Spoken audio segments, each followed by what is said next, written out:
Eu gostaria de pedir a máxima atenção de todos e todas, segurando já um pouco a emoção, porque é um momento especial, né? Que a gente a gente organizou com o maior carinho esse momento, que eu convido a professora doutora Ercília Maria Ângela Teixeira de Paula para fazer a nossa conferência de encerramento do evento.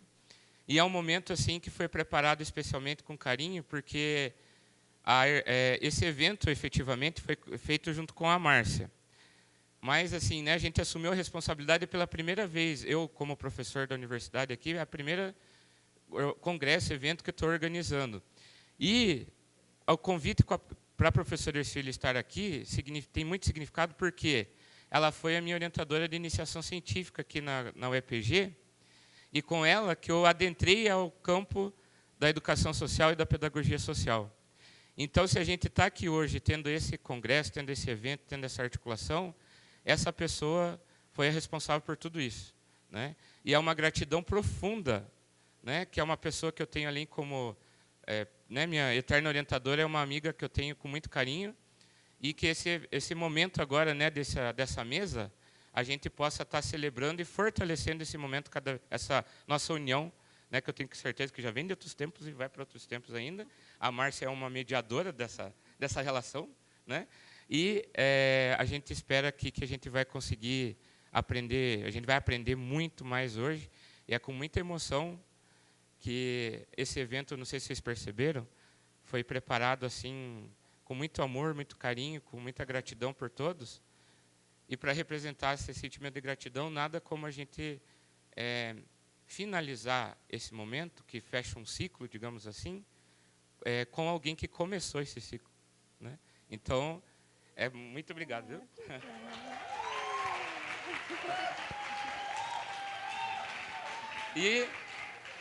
E eu queria dizer que eu não sei se a Ercília percebeu, mas o Eduso Paraná foi uma homenagem para ela. Vocês perceberam quem que coordenou as mesas do evento? Foram seus ex-orientandos, né? Então, esse foi o sentido das pessoas, foi uma homenagem para... E quem trabalhou no evento, né, foi uma homenagem para a Ercília, que os seus ex-orientandos, né, e orientandos que estão aí junto, que vieram participar, estão aí a galera, compuseram os espaços desse congresso, né, desse evento, como um sentimento mesmo de gratidão para você e retorno pelo trabalho que você desenvolve com a gente. Obrigada. Então, Obrigada.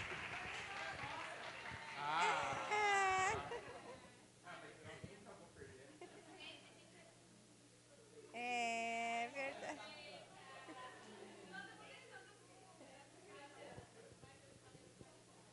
Pessoal, então, gente, eu agradeço muito, né? Agradeço o Érico, o pessoal que me convidou.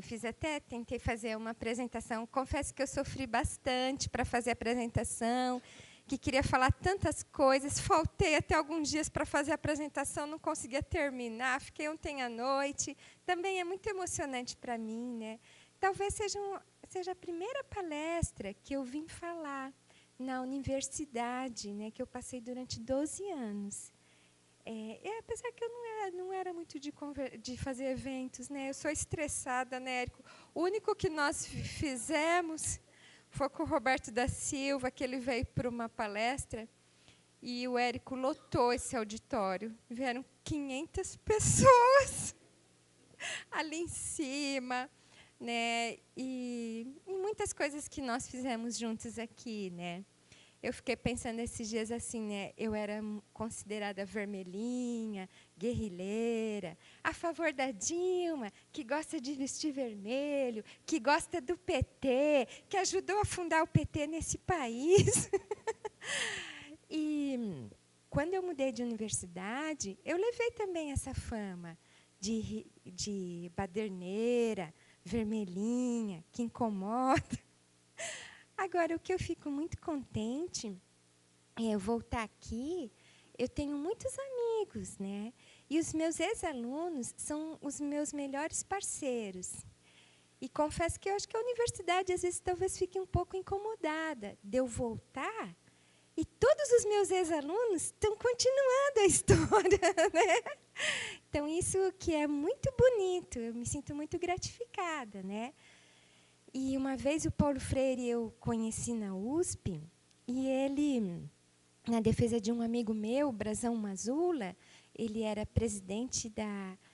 Ele foi ministro da Educação de Moçambique, na época que era após a Guerra Civil, e ele falou, né, o Paulo Freire falou, é um sentimento que eu tenho hoje, né?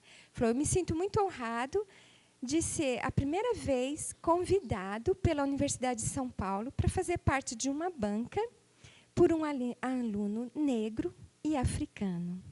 Isso em 95. Né? Então, assim, é um pouquinho esse sentimento que eu estou tendo hoje, né? Então, o Érico ele pediu para eu falar sobre os sujeitos da educação social. Eu sou Ercília, eu sou da Universidade Estadual de Maringá. Eu vou contar um pouco minha trajetória. Eu hoje estou no Departamento de Teoria e Prática da Educação, no Programa de Pós-Graduação em Educação da UEM, e também no PCA, que eu vou contar um pouquinho. Bom, então agradeço o Érico, a Márcia, que também é minha amiga e irmã. Eu sempre vinha do doutorado, na época que eu fiquei afastada, ficava na casa dela. Somos muito amigas, colegas da UEPG. Essa foto do Érico é lá em um dos congressos em Maringá, né, Érico? Não sei qual que foi, Paula. Que depois, congressinho, né? No ginásio de esportes da UEM, que era de educação e meus ex-alunos, orientandos e colegas que continuaram me seguindo, encontrando, mesmo à distância, em diferentes lugares. A gente não encerrou. Sempre, né, já faz 6 anos que eu saí daqui da UEPG e nós continuamos amigos. Eu acho isso fantástico, né, no mundo de hoje. E também agradeço essa rede de amigos que nasceu aqui da UEPG, nosso grupo de pesquisas de pedagogia social, na pós-graduação. E aí nós fomos puxando, nós fomos um dia na Amped, conhecemos a Jaciara, aí a Jaciara foi trazendo outras pessoas, e fomos conhecendo outras pessoas, e o Érico foi ótimo que ele conseguiu reunir todo mundo aqui. A Paula fazia parte da minha orientanda, né, do mestrado, me apresentou a Verônica, e fomos conhecendo o PCA, a Patrícia, a Renata, a Gil, o Regis, todo mundo, a Márcia, e aí fomos construindo essa rede, que é muito bonita. E eu sempre falo da minha itinerância. Eu aprendi também com o meu orientador, o professor Roberto Sidney Macedo, da UFBA, da Universidade Federal da Bahia. E todo mundo me pergunta, né? O Antônio acabou de perguntar, mas, Ercília, de onde você é? Eu sou paulista, nasci no interior de São Paulo, Taquaritinga, morei em vários lugares no interior de São Paulo. E, gente, está faltando coisa nesse slide. Não tem um anterior ou não? Não? Ah, que pena. Gente, aconteceu alguma coisa. Oi? Sabe o que aconteceu? Corrompeu ontem à noite, na madrugada. Mas eu vou falar, então. Eu tinha feito várias fotos, fiquei nas nuvens lá procurando e tal, uma pena, mas eu vou falar. Então, a Fran preparou Não, mas tudo bem. Tem uma parte anterior que eu vou falar. Eu fiz graduação na Unicamp, em pedagogia. Naquela época, a pedagogia ela era integral. Eu achava muito estranho na Unicamp que nós tínhamos aula 8 da manhã, depois aula 4 horas da tarde. E a gente, putz, tem que ficar aqui na universidade o dia inteiro, comendo RU, parará, parará. Eu comi 8 anos na RU, gente. Peguei toxoplasmose, mas tudo bem. Mas o Estado eu sou muito grata, assim, na verdade, nesse aspecto, no Estado do Paraná, de São Paulo, que eu morei na casa do estudante também, eu pude estudar e viver a universidade, inclusive morar dentro da universidade. Então, vou falar um pouco desse lado de cá também. E aí nós achávamos muito estranho ficar na universidade o dia inteiro. Depois do primeiro mês, nós fazemos aula no básico, a pedagogia na Unicamp nem tinha prédio ainda. E era junto com o pessoal da engenharia, matemática. Eu fiz, que ótimo ficar na universidade o dia inteiro. O pessoal da filosofia ia lá e sentava e conversava, ia na biblioteca. A minha formação, estrategicamente, a Unicamp fazia isso, para que as pessoas interagissem. Vários bancos espalhados pela universidade, vários lugares de interação, né? Várias cantinas. Tudo bem que tinha gente que não saía da cantina ali, né? Bebia o dia inteiro. Agora não pode mais beber na universidade, né? Mas assim, eram lugares assim. E ali a gente estava construindo conhecimento e interagindo também. Aí, eu passei no concurso numa creche, eu ganhava um salário mínimo. Eu tinha uma irmã da Química que ela falou, não, Ercília, vai fazer mestrado. Você quer ganhar um salário mínimo a vida inteira? E era um lugar bem opressor. Fui para a USP, fiz mestrado com a professora Zilma de Oliveira, fiquei 4 anos. Naquela época não tinha computador, morava no alojamento. Não tinha, 90, 94, que eu fiz a graduação de 85 a 89. E por isso que demorava um tempo. E aí, a Zilma, ela é muito atuante em São Paulo. Agora ela se aposentou. Mas, vendo a discussão de educação social, eu fiquei pensando, naquela época, as creches, centros de educação infantil, eles eram ligados à assistência social. Era a época da Erundina, mas estava passando para educação. É um pouco o movimento que nós vivemos hoje.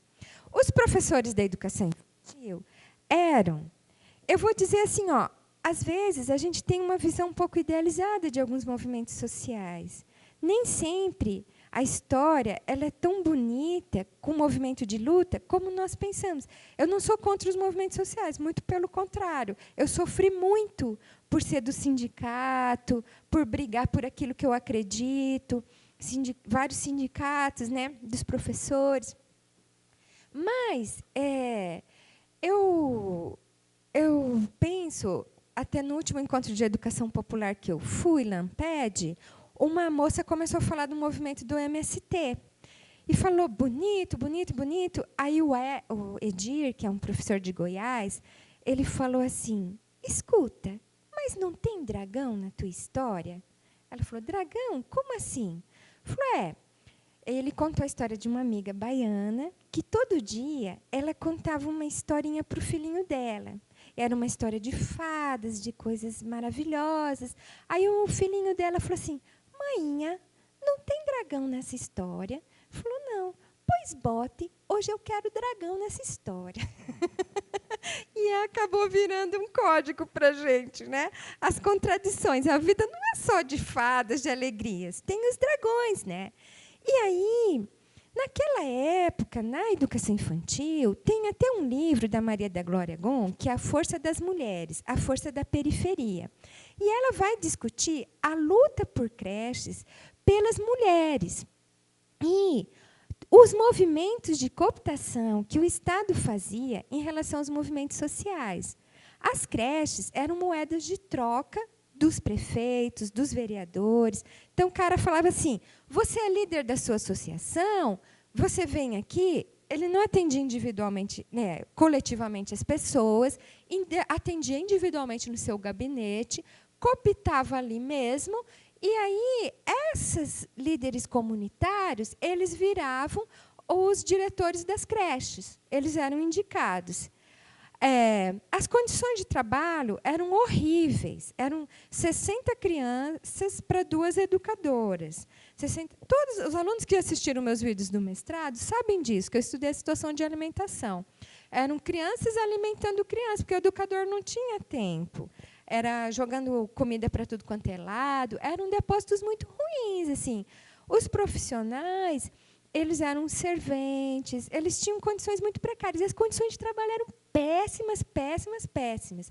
E também não podiam brigar, não enfrentavam o Estado, porque eles iam perder os seus empregos. Eu penso que hoje isso também acontece em muitas ONGs, que as ONGs são negociadas também, nas bancadas, no Congresso. E ali, se tu ser da minha religião, se tu ficar comigo, eu mando mais dinheiro para a tua associação, eu mando mais dinheiro para a tua ONG. Então, muitos movimentos sociais, eu penso, muitas instituições, elas têm esses movimentos de cooptação, são os dragões da contemporaneidade também. E isso, o que implicava? Não tinha regularização do trabalho das pessoas. Elas não tinham carreira, não tinham salário digno. Era muito cruel a vida dos educadores. Por isso que hoje eu vou falando o que eu penso sobre a formação do ensino superior, pensando muito na história da infância. E agora a gente está tendo um retrocesso, né, gente? Aqui em Ponta Grossa, apesar de ser minha amiga, secretária da Educação, amigona, acabou fazendo isso aí. Agora voltou tudo. Tinha tido um avanço para ter o ensino superior, agora voltou a serem cuidadores da educação infantil. O pessoal ter concurso para nível médio, para cuidar de criança. Cuidar de criança não é fácil, gente. Cuidar, não, educar, né?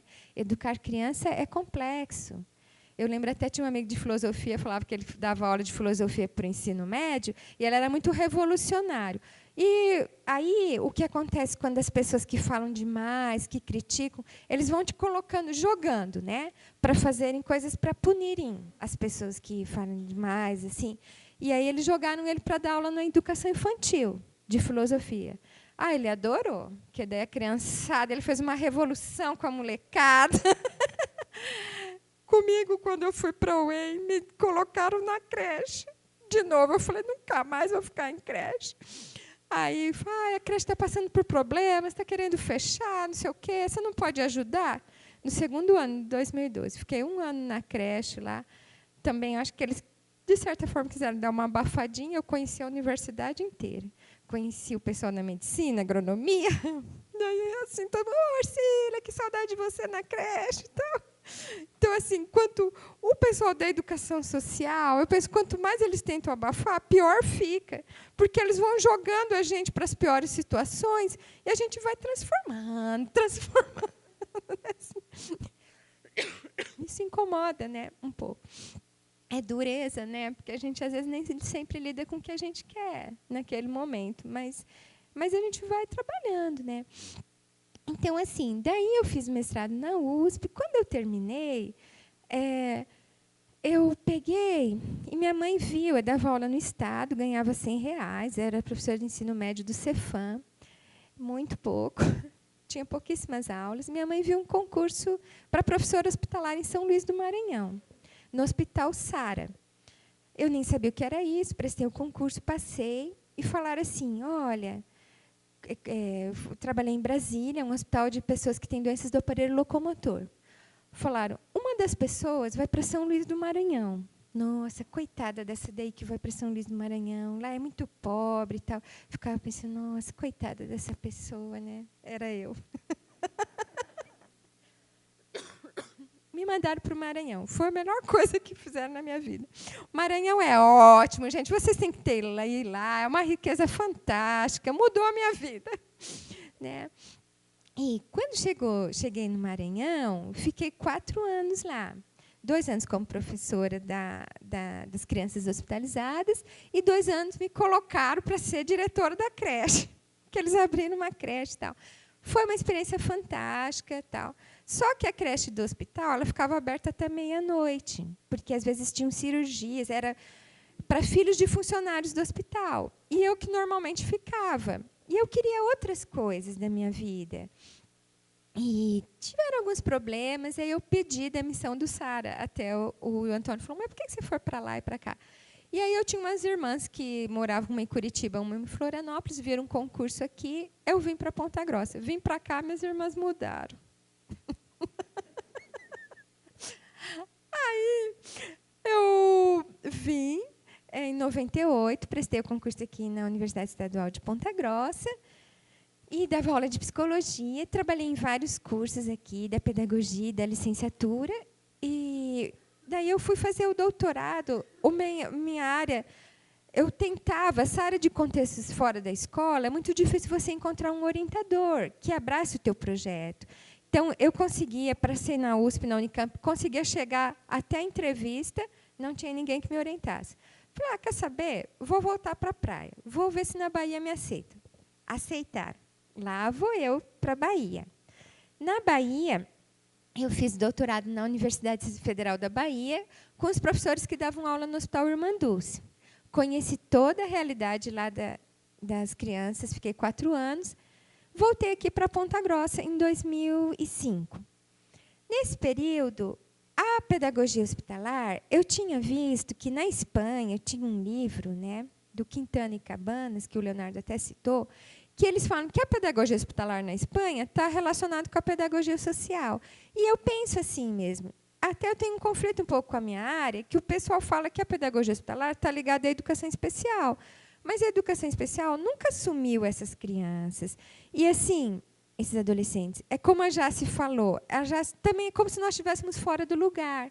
A Jaciara também prestou educação de rua, colocavam ela na educação especial. Mas as nossas discussões é um retrocesso. Eu penso, pensar a criança hospitalizada, se quebra uma perna, ela não é uma criança da educação especial, ela quebrou uma perna. As discussões são muito diferentes, né? E eu penso que a educação social é a pedagogia social inicialmente, eram as minhas discussões. Hoje, a educação social, para mim, a pedagogia... Primeiro que, assim, a pedagogia hospitalar ela não está mais somente com pedagogos. Existem professores também da licenciatura que dão aula nos hospitais. Então, o próprio termo pedagogia hospitalar já não é mais apropriado. Nós estamos rediscutindo para a educação hospitalar.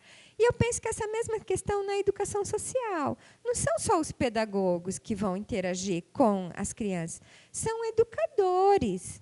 Você pode ter uma formação. Algumas questões que eu vou discutir com vocês sobre a formação. Bom, então, também uma questão que eu penso nessa minha trajetória, eu falo muito para os alunos na questão da universidade, as pessoas precisam viver a universidade.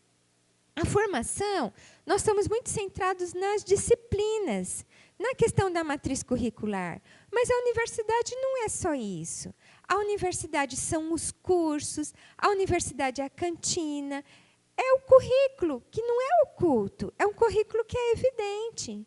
A universidade são os alojamentos, a universidade são os congressos, são os estágios, os projetos de pesquisa. A universidade não está restrita. Tudo bem que nós temos muitos alunos trabalhadores, é uma pena, mas o governo federal estimulou muito, ampliou, o governo Lula e Dilma, o número de bolsas ampliou significativamente para manter o aluno dentro da universidade e viver esse mundo. E, assim, então, eu tive muitos orientandos, né? A Paula, a Nájera, a Franciele, a Elismara, que me ajudaram muito. O PIBIC, bolsas de extensão, a Cristiane, o Érico, Bruna, a Priscila, a Eveline, Juliane, Gisele, Silmara, disciplina de pós-graduação, grupo de estudos, o projeto Rondon também, esses projetos que existem, que às vezes os alunos não sabem. Aqui na UEPG, o projeto estava em baixa. Nós fizemos com a Esméria lá, refizemos o projeto, fomos para Roraima e fomos para Sergipe. Só para vocês terem uma ideia, como esses espaços de formação, aqui, aquela foto ali, de dia, gente, era o PET, que eram crianças que colhiam laranjas em Sergipe, aí o governo dava uma bolsa de R$65 para eles não irem fazer o trabalho infantil. Até o Érico sempre tira o sarro de mim, que ele fala que eu fui dar uma entrevista e falei, nós vamos lá trabalhar no PET, Programa de Erradicação Infantil. Eu não tinha reparado. Depois ele, não, corta. Aí, Programa de Erradicação do Trabalho Infantil. Então, eles recebiam essa bolsa. Só que, gente, lá, eles, de dia era esse PET e à noite era um bar. Se vocês podem reparar ali, o cara, ele está no bar ali, né? O lugar era tão pobre, gente, que eles tinham que tirar a lâmpada, porque senão o pessoal roubava, e daí não tinha lâmpada para o bar à noite.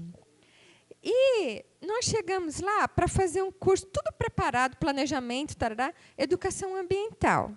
Só que para reciclado. Então, até uma aluna super querida da biologia nem sabia disso, que o reciclado tem um tipo de plástico, outro tipo de plástico, outro tipo de papel, cada lugar colocar.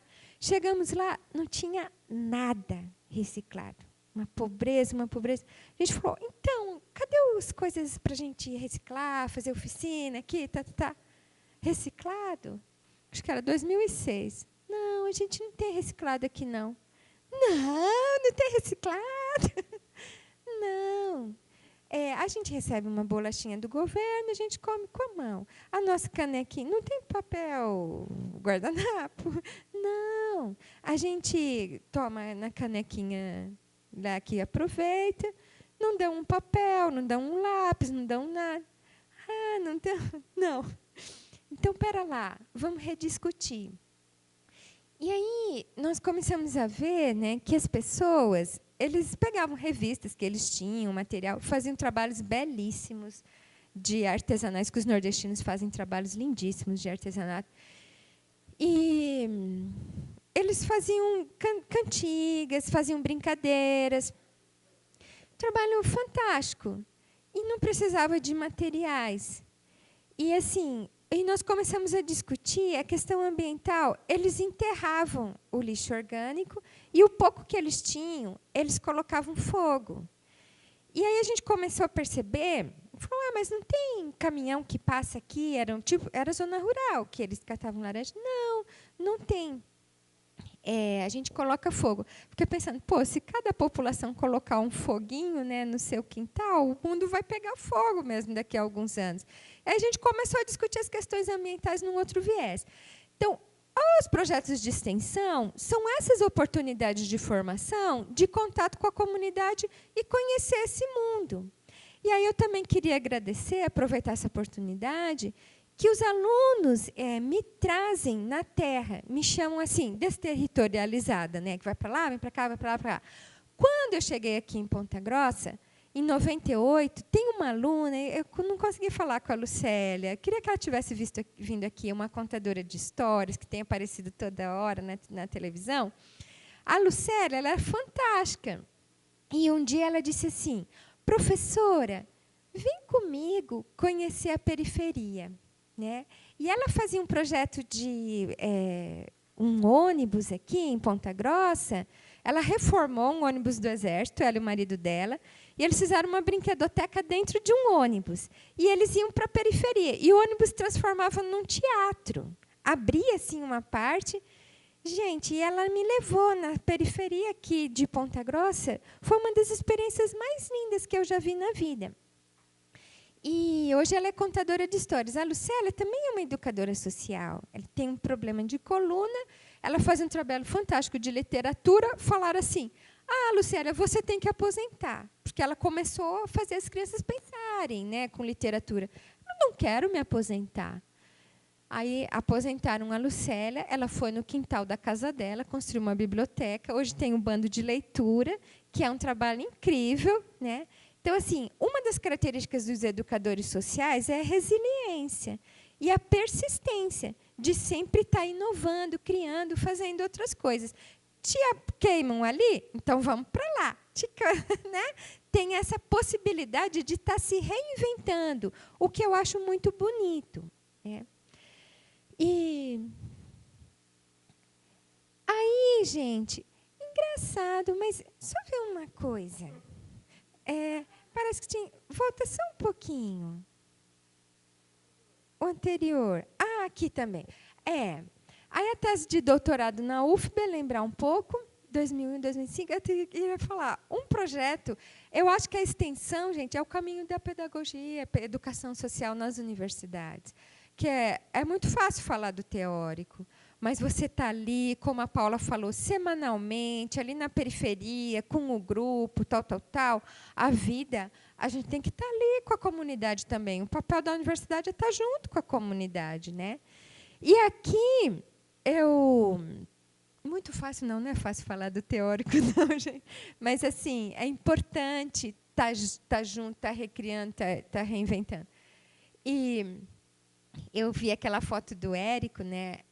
Quando eu voltei do doutorado, o pessoal, as madres aqui do Hospital Bom Jesus, falaram assim, olha, a gente queria fazer uma brinquedoteca aqui em Ponta Grossa, tal, que a brinquedoteca hospitalar é obrigatória por lei, uma lei da Luiza Erundina, tal. Aí nós fomos, e nós chamávamos de corredorteca.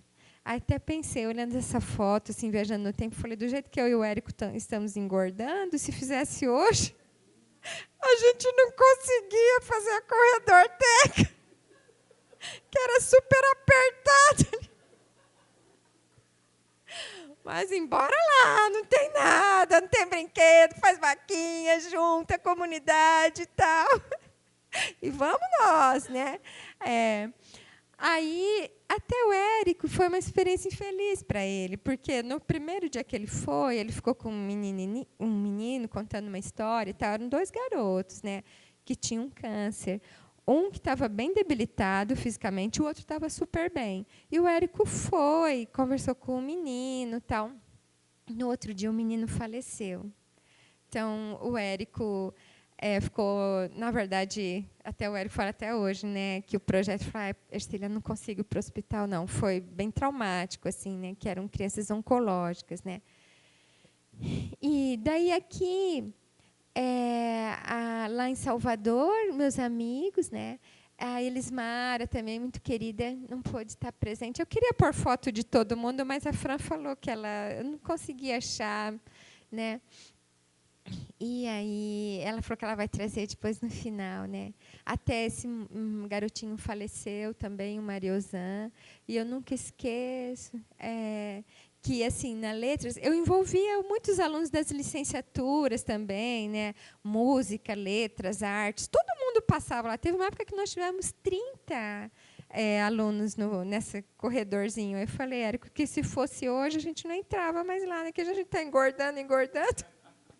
A corredorteca não ia ter chance. Então, e aí, eu lembro que uma vez uma garota, né, uma da Letras, ela deu 23 bonecas para o projeto. Aí nós chegamos lá, tinham 9 meninos e uma menina.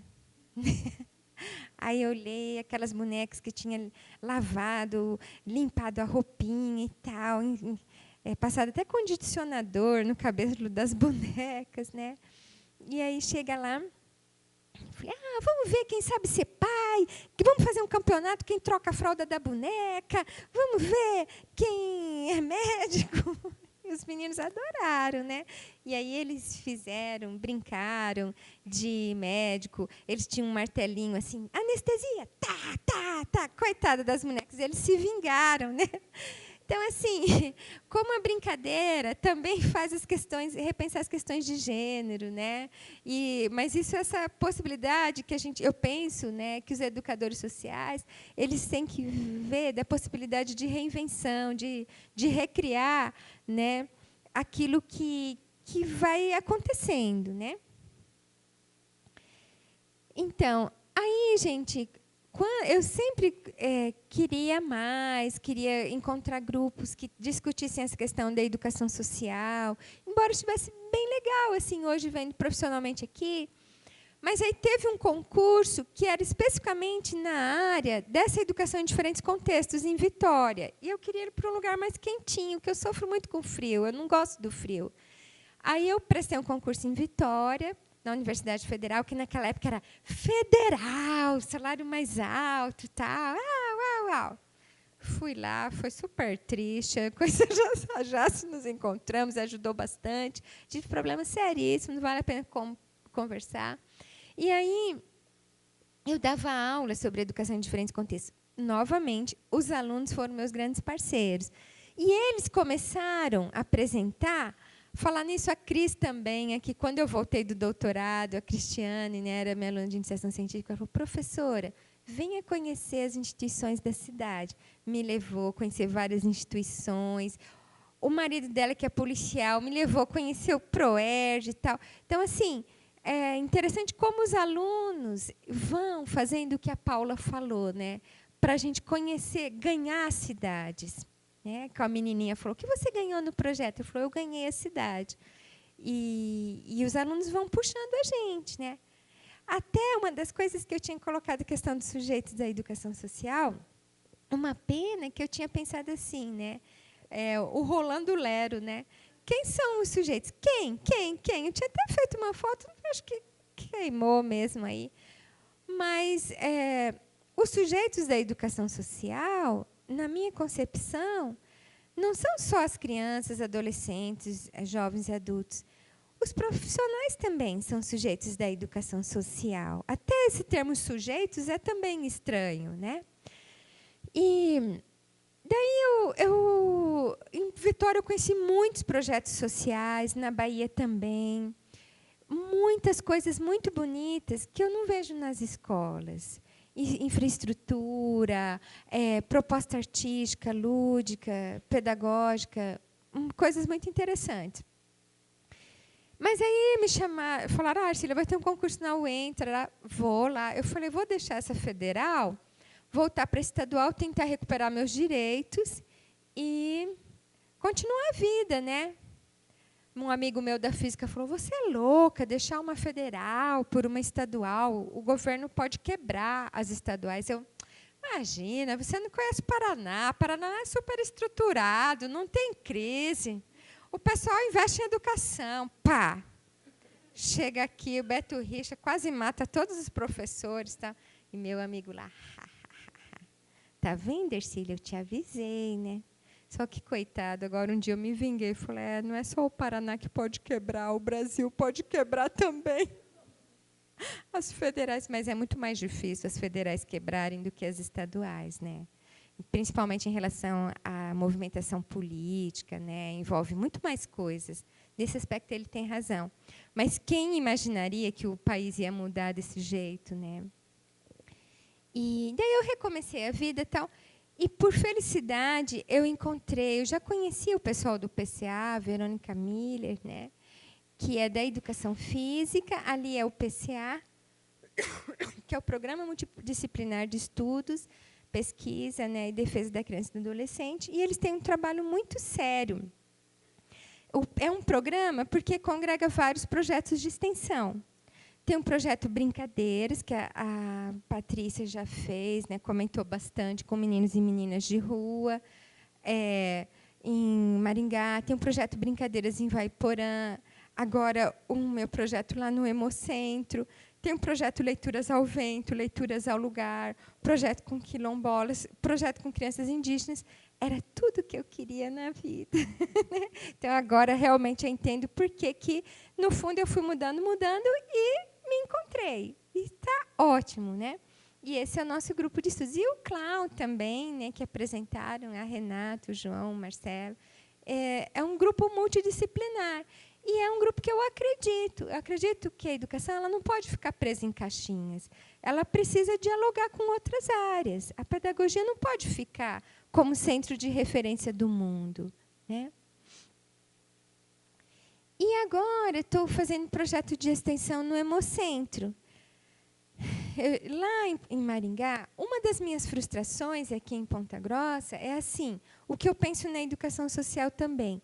Se tem uma pessoa interessada naquela temática, é como se focalizasse. É difícil integrar, embora aqui em Ponta Grossa tinha trabalhado com alguns professores, mas eles não abraçaram a causa, né? Tanto é que a Bruna, eu tenho que agradecer. Depois que eu fui embora, a Bruna ficou tocando o projeto mais 6 meses e ninguém queria assinar o projeto. E um projeto que era muito importante para a universidade. Faz 6 anos que eu saí daqui, não se fala mais em pedagogia hospitalar. Não tem mais projetos desse tipo na universidade. Então, essa é uma frustração. Se, por um lado, na educação social, teoricamente, o pessoal foi e está indo, Mas, na extensão, eu não consegui deixar sementes. Isso é muito triste, porque é ali que as crianças precisam também. E, daí, lá em Maringá, assim, tem o projeto no HU, que tem professoras nos hospitais, tem o SARI, que é um programa aqui do estado do Paraná, que contrata professores da rede pública para trabalharem como professores nos hospitais.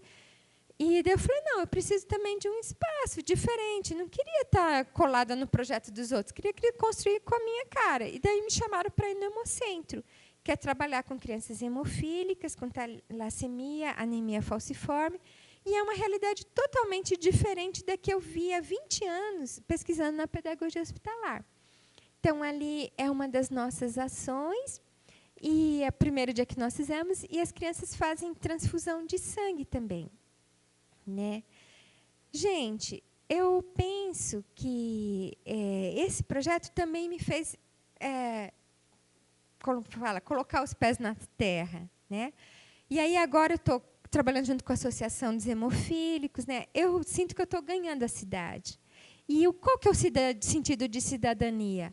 Eu sou do mundo, para lá e para cá, para lá e para cá, mas eu tenho certeza que eu fiz muitas coisas pelas cidades que eu passei que os próprios moradores não fizeram. Me desculpe, mas eu acho que é um pouco isso. Sabe? Às vezes a gente passa pelos lugares para fazer a diferença. Né? E a gente faz coisas que as pessoas não se dão conta. Né? Então, como estrangeira, eu sou muito criticada de mochileira, isso, aquilo, aquele outro. Mas aí, quem que está chamando a criançada para ser bem atendida? Ah, fui embora? Invisibilizou. Né? Como se as crianças não existissem mais. E, gente, eu fiz isso para esse projeto valer a pena. Sabe? É muito triste isso. Na defesa da Paula, Paula falou, o educador social tem que ser esperançoso. Falei, isso mesmo, Paula, mas coloque aí também. A gente também tem que lidar com frustração. Porque nós não podemos também ter o sentimento de achar que a gente vai resolver todos os problemas do mundo, como o Antônio falou ontem, e porque senão a gente fica com um sentimento de onipotência, a gente não consegue. Nós temos nossas limitações também, assim, eu penso na educação social. A gente pode avançar até um ponto. A gente vai jogando ideias, sementes, mas nem sempre todas essas são abraçadas. Acho que isso são as limitações que a gente também tem que considerar no processo. Né? E gente, trabalhando agora com crianças hemofílicas, eu achava que cada cidade tinha que ter um hemocentro, atender as crianças hemofílicas, fazer transfusão. Não é nada disso. Hoje eu vejo que a minha formação... Você pode passar? Deixa eu ver se eu... então a formação é sempre, né? Então, aqui também, o PCA é o meu clown, né? Mostrando aqui os encontros lá, né? Que o pessoal do PCA organiza. Nós, né? Que agora eu sou do PCA, sou até coordenadora de passagem, né? Aqui é Conferência Nacional de Meninos e Meninas de Rua. A Verônica, também, o pessoal, me pôs no chão novamente. Conferência municipal. Essa conferência, gente, que aqui em Ponta Grossa acho que deveria ter também, assim, são eram mais de 500 crianças. Já é a 14ª, né, Patrícia? Não sei. A 7ª. Crianças discutindo o que elas querem para a cidade. Então, tinham vários grupos. Foi um dia lindo. Vários grupos, assim, eu quero literatura, eu quero hip-hop, eu quero jornal, eu quero não sei o quê, museu. E depois reuniam todas essas crianças e diziam o que querem para a cidade. E o PCA tem muito essa importância da criança ter vez e voz, né, da importância do ECA. Aí, no começo do ano, eu fui agora com o Marcelo e o Alexandre para Portugal, né? E nós fomos num congresso do Sarmento, que ele organizou de Sociologia da Infância, e eram Crianças, Cidades e Cidadanias. O que as crianças querem para as cidades? E tinha o Francesco Tonucci, que é um italiano que desenha, né? E ele falou assim, nós estamos criando hoje, a classe média, alta, crianças tontas, né? Porque, assim, a criança, hoje, ele não vive a cidade. Ele entra, desde pequenininho, numa van, num ônibus, vai para a cidade, ele não sabe pegar um ônibus. Então, o que tipo de escola que ele se forma, passa no vestibular, medicina, odonto, e não sabe questões básicas, não sabe ir numa padaria, não sabe, né, conviver. Então, eu achei fantástico. E, realmente, nós estamos criando, a classe média, as elites, crianças tontas, né? E adultos tontos, que daí batem em professor, massacram os educadores sociais. E essa geração vai estar no comando, né? E eles falavam da importância da vivência desses diferentes espaços, de viver o mundo. E eles estão fazendo estudos na Itália de como... E as crianças estão propondo, eu quero ir a pé para a escola, eu quero ver o céu à noite, eu quero ter segurança no mundo. E as escolas, o mundo não está sendo feito mais para as crianças, está sendo feito para prisões. E aí eles estão vendo os resultados no próprio cognitivo das crianças que não têm essas experiências vivenciais, de andar pela rua, de observar o que está acontecendo. Porque são crianças de cabeça baixa, né? Crianças que ficam o tempo todo interagindo no celular, que também é uma outra forma de interação, não dá para negar.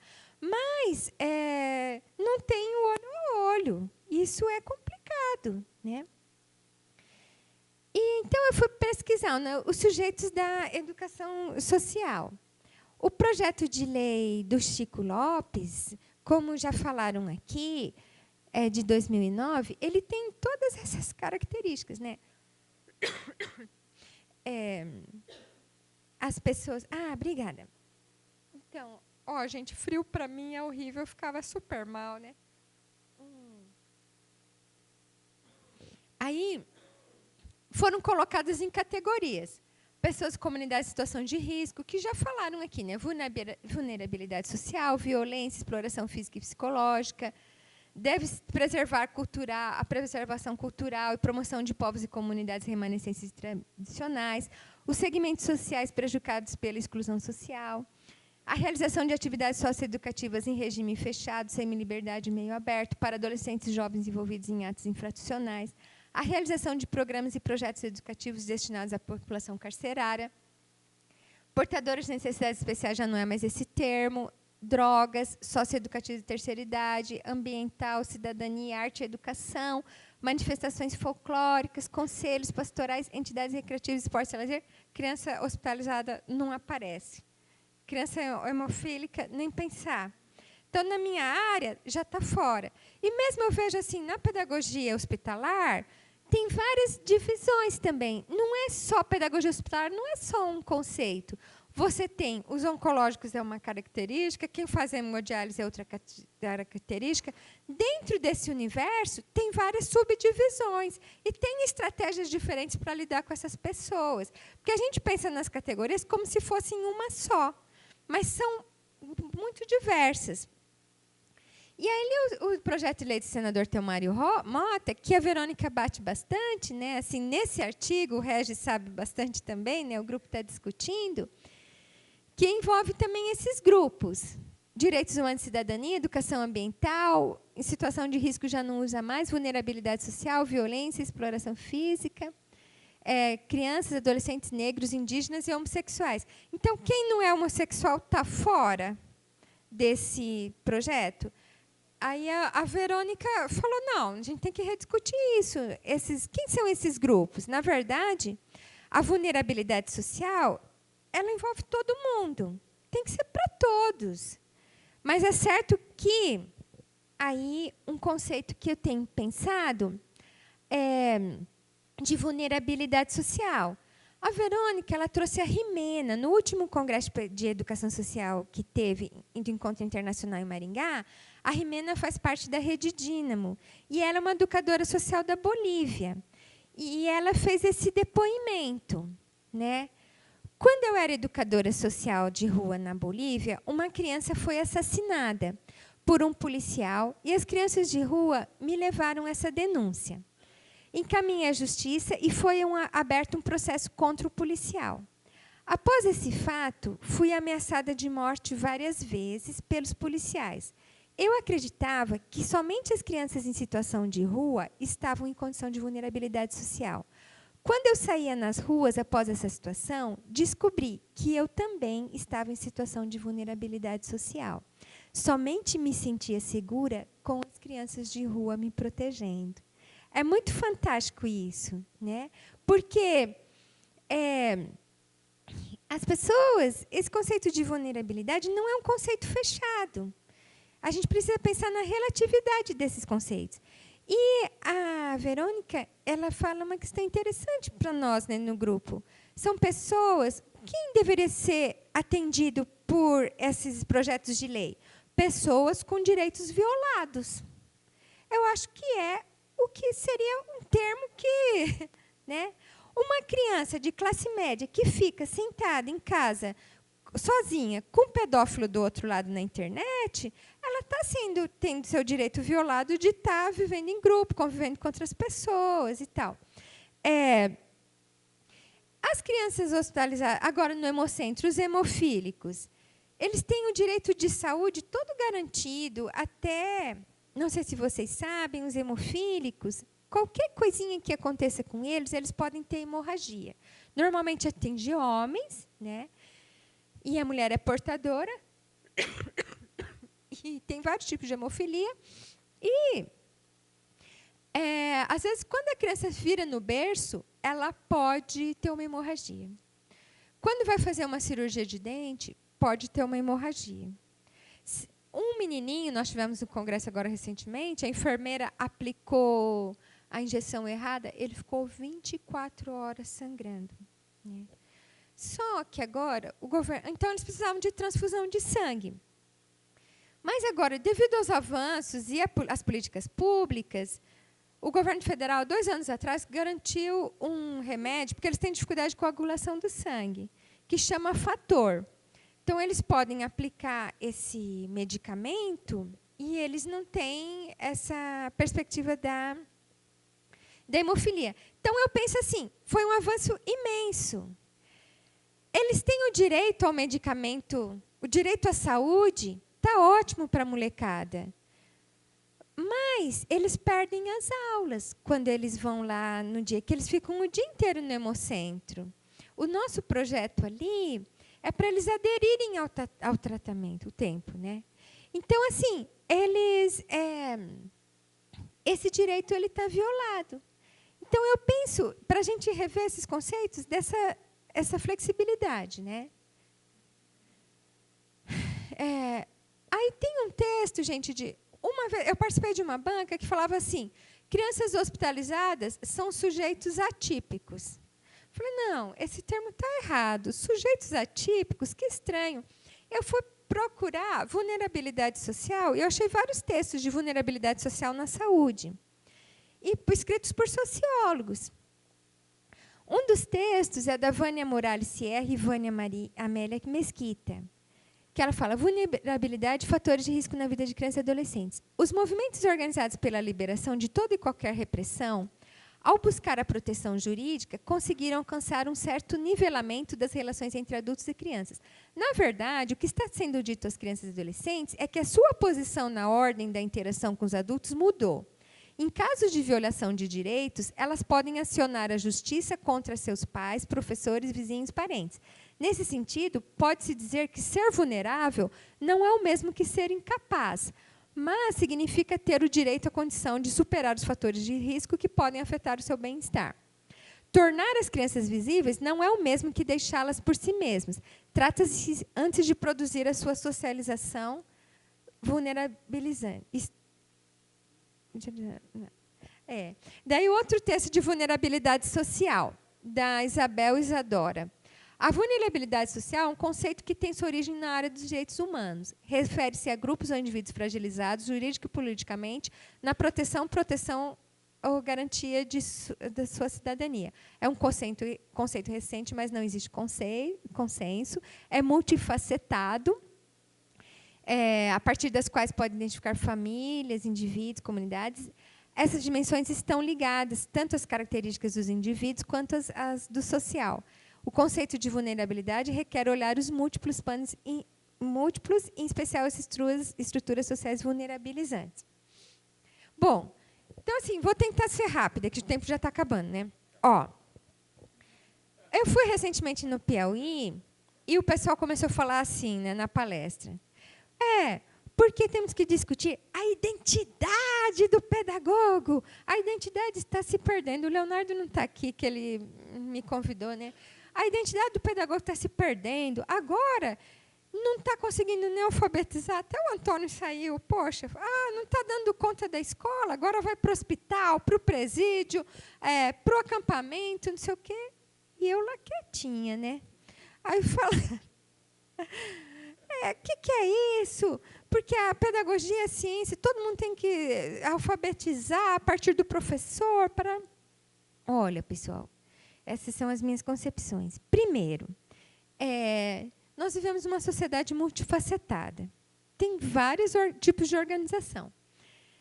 Não dicotômicas. Nós não vivemos mais numa sociedade ou é isto ou aquilo. É isto e aquilo. Hoje eu tenho, principalmente essa questão dos LGBT, alunos que eu conheci no primeiro ano que eram meninos, hoje eles são meninas. Transformaram mesmo, transexuais, assim. Eles usavam calça comprida, hoje eles usam vestido e batom. Né? Na UEM já tem alguns. São meus alunos, são pessoas. Né? Nós temos uma sociedade diferente. Não é esse ou aquele. São as duas coisas. As identidades são híbridas.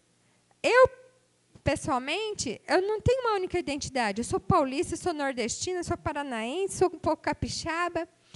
Por que a pedagogia não pode ter múltiplas identidades? Por que tem que ter uma identidade só? O Paulo Freire falava, tem que ter múltiplas pedagogias. Diferentes espaços de formação, estágio, movimento estudantil, congresso, alojamento, viagem, festa, bar.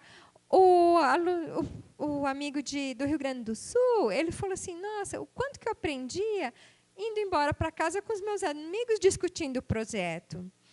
Um amigo nosso, nós fomos em encontro em São Paulo, Érico, não sei se você lembra, o cara falou, um dos lugares que eu mais aprendi a dar aula foi no presídio.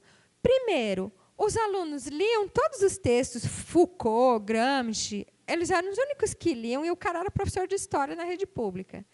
Ele dava aula no presídio. Na hora do intervalo, a gente discutia educação, porque não podia vender nada, que você vai, muitas vezes, na escola pública, uma professora vendendo Avon, outra vendendo Natura, outra vendendo calcinha.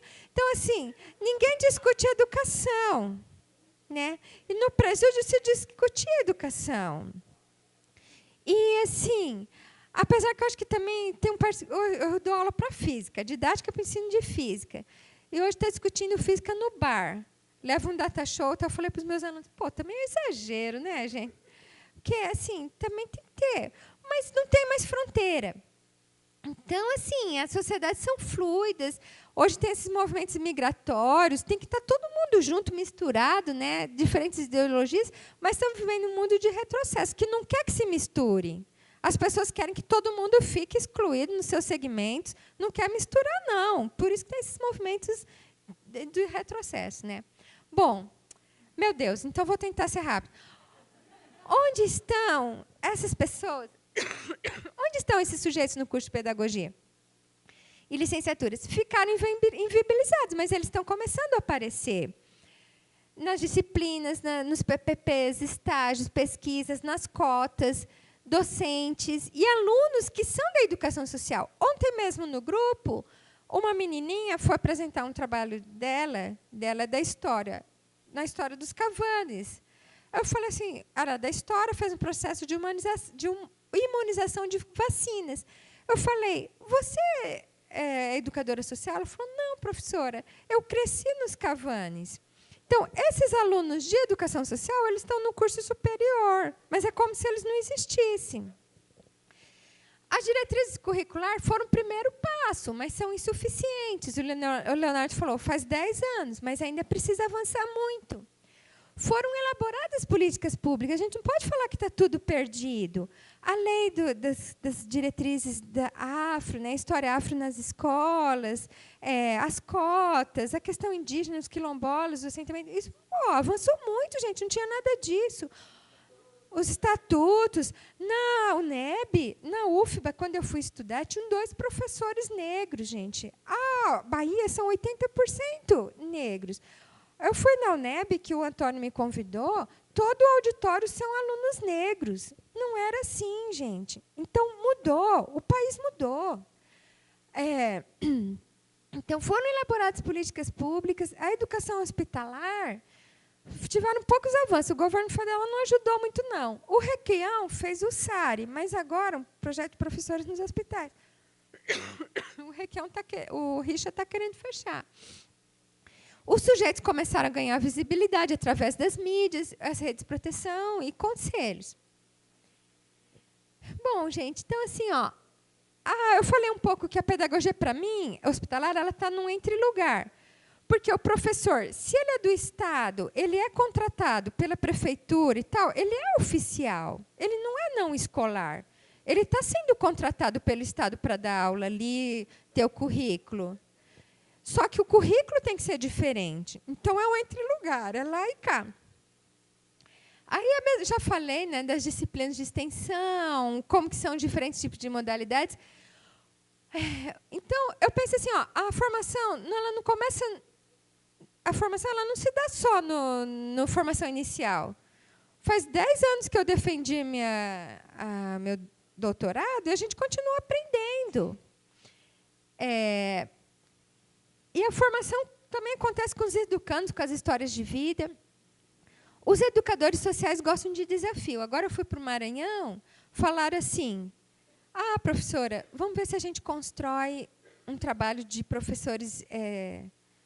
hospitalares para o Hospital Psiquiátrico de Pedrinhas, que é um presídio, né, muito grave lá no Maranhão. Aí eu fico meio com medo, assim, eu acho que também tem que ter, se você não vai colocar o professor em vulnerabilidade numa estrutura tão opressora ali, né? Então, a gente também tem que pensar isso. E eu vejo que os educadores sociais não gostam de conforto, estruturas pré-definidas, a gente está ali sempre pensando em avançar. Gente... Eu sei que o tempo está aí, mas eu vou me sentir no direito de falar mais um pouquinho. Vocês me desculpem, mas eu preciso falar. São 2 transparências aí. Eu tentei pegar as narrativas das pessoas esses dias, né? Eu anotei para caramba, mas não consegui sintetizar. Algumas pessoas vão se sentir injustiçadas, mas foi o que eu consegui fazer. Na abertura... A Maria Antônia falou, né? Quem são os sujeitos da educação social? Quais os coletivos que a educação dialoga? Para a gente estar pensando. O PUSE, ele fala que não é acadêmico, mas eu falei, PUSE, você, nem está me escutando lá, fica conversando. Ô, PUSE, estou falando de ti aqui. Eu fiquei só filmando vocês. Falei...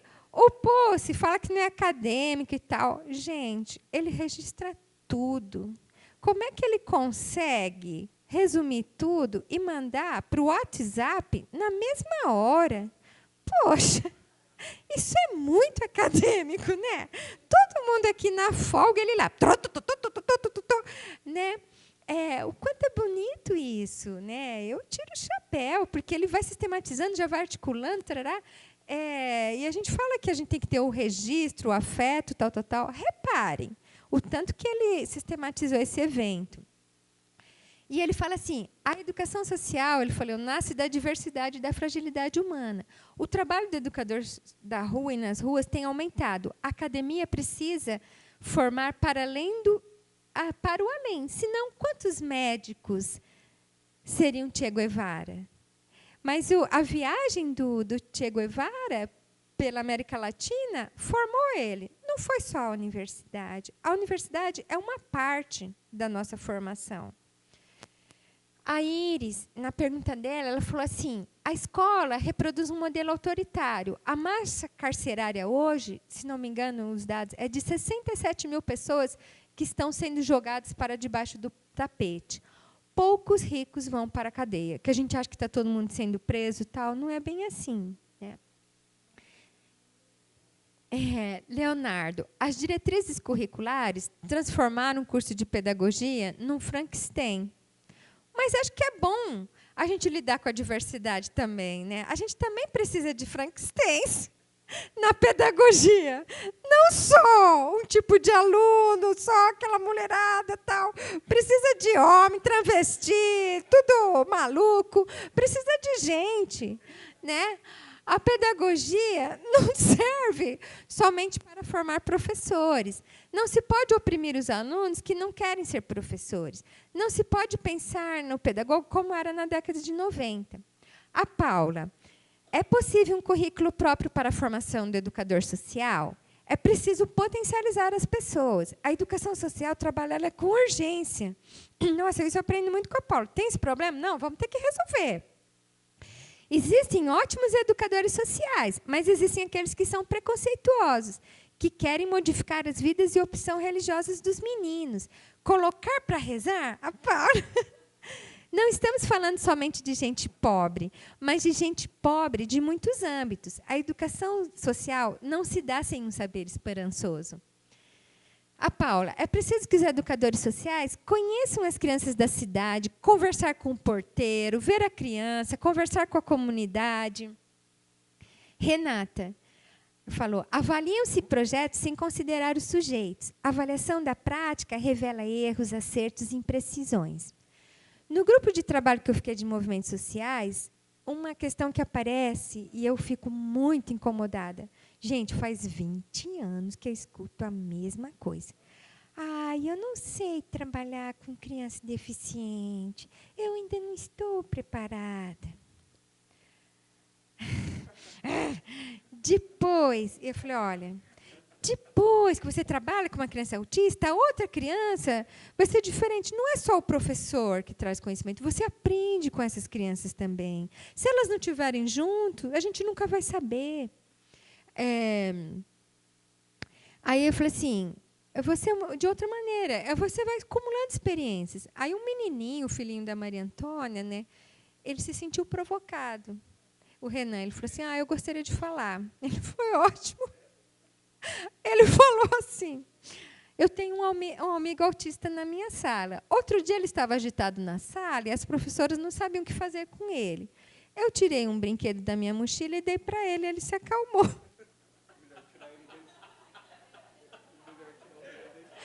É melhor tirar o Renan da escola, coitado, senão ele vai pirar, né? Não, assim, gente, a escola é lugar de sociabilidade de excelência hoje. Se as meninadas não estão na rua, brincando, como a Verônica fala, precisa devolver a rua para as crianças, não tirar eles da rua, né? Se na escola o professor não sabe como interagir, que lugar que ele vai? Né? E as crianças estão criando estratégias para interagir. Então, isso é grave. Aí, assim, então eu percebo que esse discurso não rompe. A Fran falou que do seminário para o Feiro foi ótimo, falou, é preciso descolonizar a pedagogia. Gente, fui dar aula de alfabetização. Aí tinha um aluno indígena na sala de aula. Falei, vamos trabalhar com alfabetização indígena, alfabetização para crianças deficientes, não só silábico, silábico, alfabético, fônico.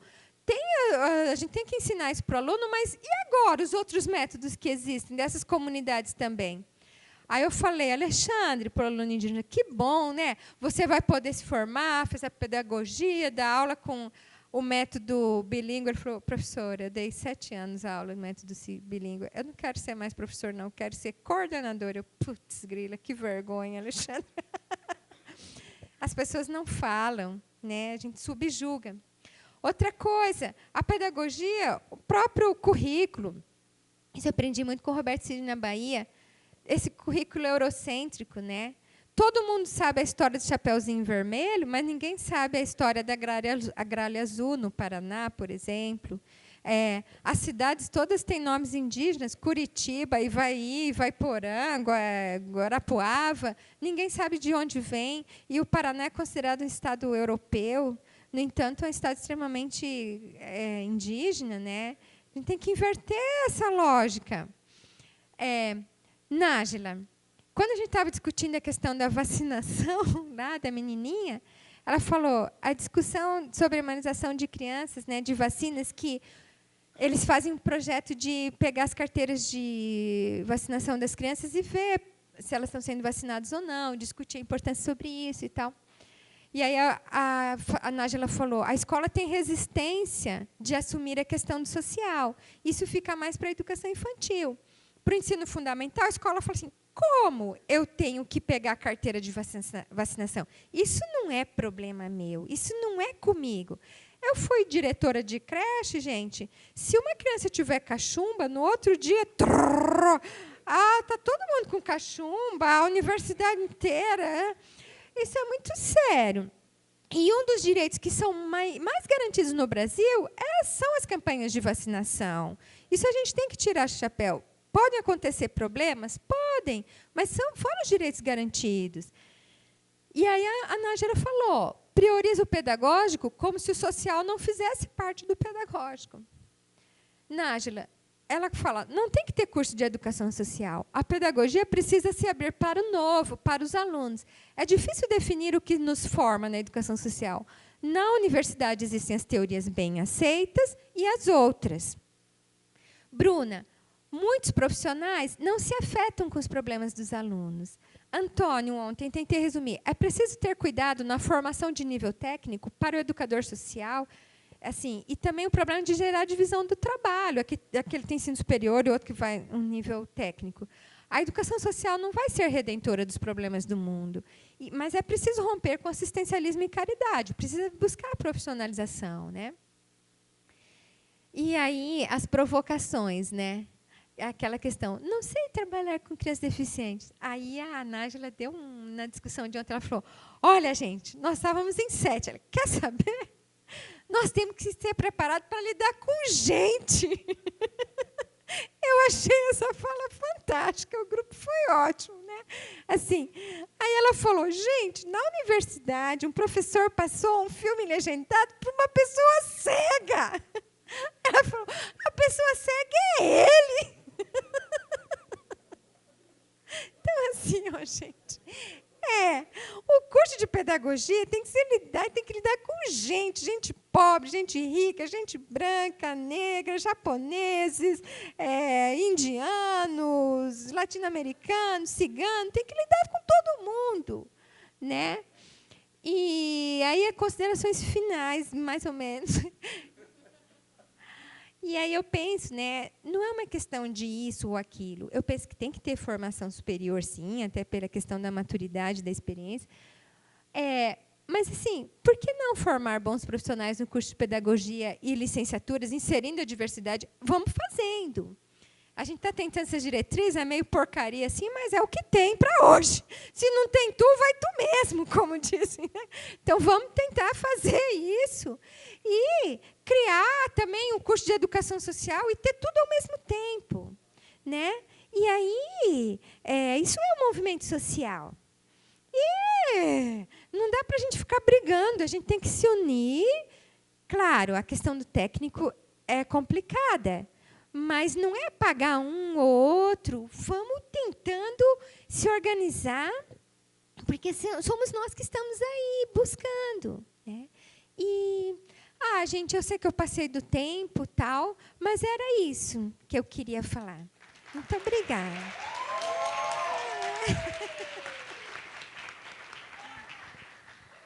Muito obrigado, professora Ercília. Com a Ercília, a gente pode perceber pela fala dela que essa fala dela é carregada de trajetória, de vivência, de experiência, de trabalho com o ser humano, que a educação social, o foco do trabalho dela, o locus do trabalho dela, o lugar do trabalho dela, é com a dignidade humana, né?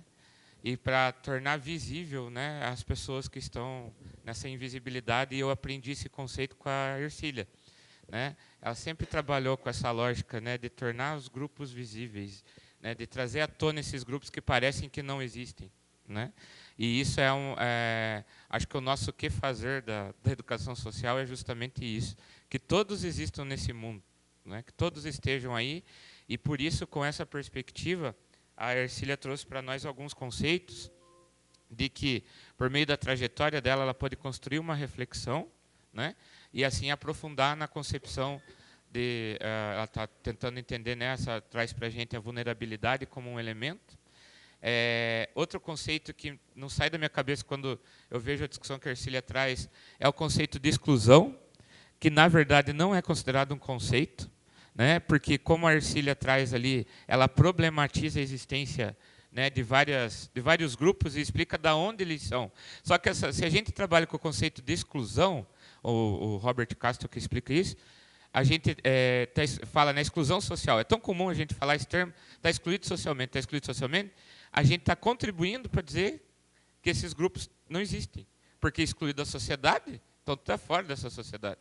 Né? E quando a Ercília traz esses grupos e mostra que eles têm um processo de marginalização, de vulnerabilidade, que tem toda uma demanda específica, é dizer que eles existem, estão passando por problemas, e a gente vai ter que trabalhar com eles.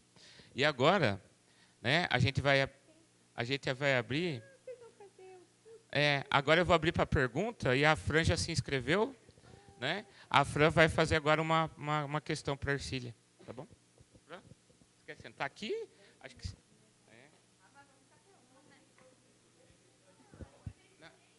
já vai, pessoal.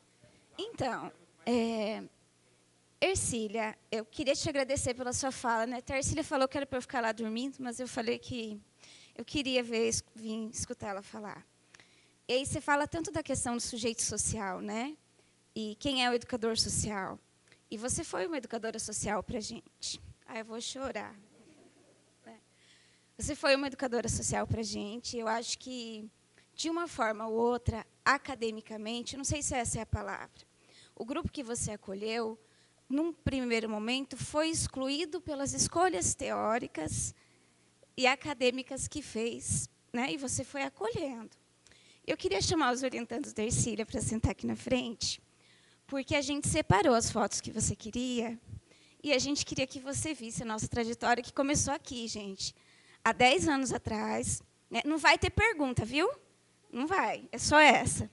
Começou aqui há 10 anos atrás, e a gente se encontra aqui hoje, e a gente sabe que você ficou até um pouco chateada de falar no final, porque a sua itinerância também é a itinerância da gente, que o seu grupo é itinerante, né? A gente já passou por tanto lugar que nem o orientando da Ercília é filho de um lugar só. Né? A gente já foi de muitas universidades, de muitos espaços. A maioria fez graduação, mestrado, doutorado, tudo lugar diferente, que é uma forma também de a gente se conhecer no mundo e se fazer no mundo. Então, foi proposital a sua fala no final, porque a gente queria te fazer uma homenagem, para te agradecer. E a gente preparou, não vou ficar falando, porque todo mundo vai falar com você de uma outra forma. Né? Então, a gente gostaria que vocês permanecessem também e vissem o nosso agradecimento para a Ercília, que tem sido preparado há muitos meses, e a gente espera que você fique muito, muito, muito, muito feliz. E depois a gente dá a palavra aí para quem quiser falar. Tá bom? Obrigada.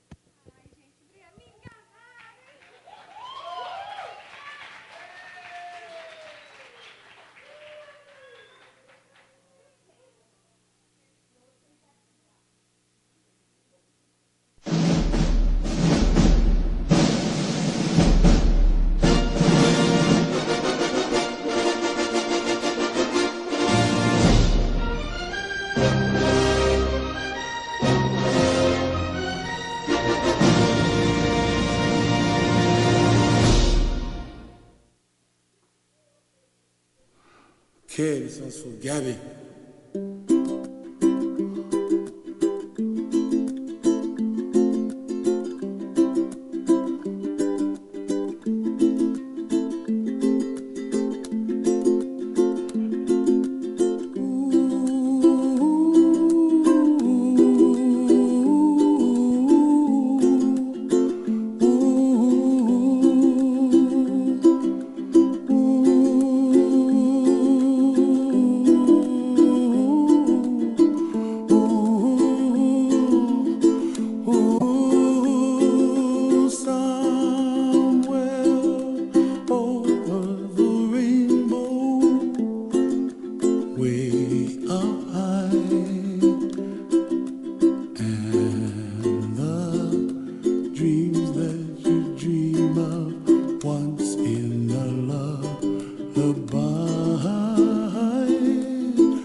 dream of dreams really do come true.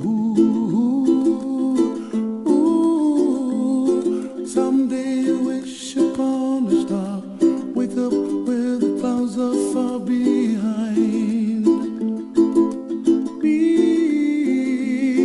where trouble melts like lemon drops high above the chimney top. That's where you find me. Oh, E agora, minha gente, uma história eu vou contar. Professora Ercília, você está no Arquivo Confidencial. Eu sou Eliandra, fui orientanda do mestrado da professora Ercília aqui na Universidade Estadual de Maringá. E o nosso encontro ocorreu num momento muito importante da minha vida acadêmica, a qual eu tive a satisfação e o prazer de trilhar os estudos da dissertação para a conclusão do mestrado junto à professora Ercília. Com você, professora, eu aprendi muitas coisas importantes, as quais eu levo não só para a vida acadêmica, mas para a minha vida pessoal e profissional.